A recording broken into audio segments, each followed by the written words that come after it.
তো দেখো বন্ধুরা, আজকে আমি কী রান্না করছি। তো দেখো, এখানে সব রকমের ভাজা করব বলে কিন্তু একটু একটু সবজি আমি কেটে রেখে দিয়েছি। আর এখানে চিকেনের জন্য কিন্তু সব কিছু কেটে কুটে এখানে রেডি। তারপর দেখো, আমি কিন্তু এখানে বেগুন ভাজতে শুরু করে দিয়েছি।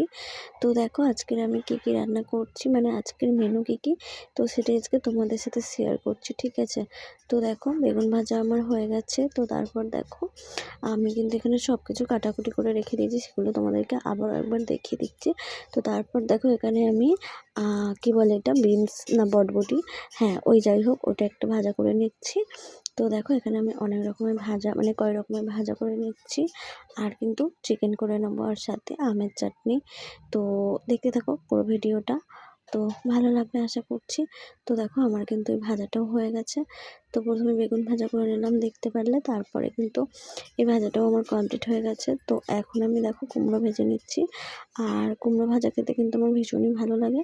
তো তোমাদের কার কার ভালো লাগে কমেন্টে কিন্তু জানিও। আর কুমড়োটা কিন্তু ছোটো ছোটো, মানে সরু সরু করে কেটে নিয়েছি। তারপর কিন্তু নুন হলুদ মেখে রেখেছিলাম। আর এখন কিন্তু আমি সেটা তেলের মধ্যে দিয়ে ভালো করে সুন্দর করে মানে ফ্রাই করে নিচ্ছি। তো এই ভাজাটা কিন্তু আমার খেতে ভীষণই সুন্দর লাগে। তো আমি কিন্তু এখন কুমড়োটাকে ভালো করে সুন্দর করে ভেজে নিচ্ছি।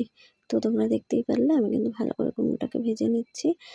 তো দেখতেই পারলে। তো তারপর দেখো, আমি এখানে গোল গোল করে উচ্ছে কেটে রেখেছিলাম।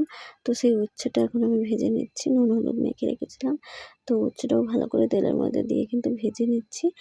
আর দেখতেই পারলে, আমি কিন্তু প্রথমে বেগুন ভাজা, তারপরে বটবটি ভাজা, তারপর কিন্তু কুমড়ো ভাজা, আর এখন উচ্ছে ভাজা। তারপর কিন্তু আমি এখানে ঢেঁড়স ভেজে নিচ্ছি। ঢেঁড়সটাকেও কিন্তু সেম প্রসেসে নুন আর হলুদ মেখে রেখে দিয়েছিলাম। তারপর কিন্তু ঢেঁড়সটাকেও আমি ভালো করে সুন্দর করে তেলের মধ্যে ভেজে নিচ্ছি, ঠিক আছে।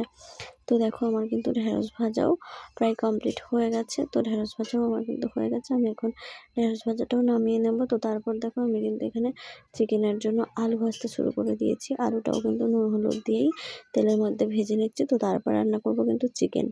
তো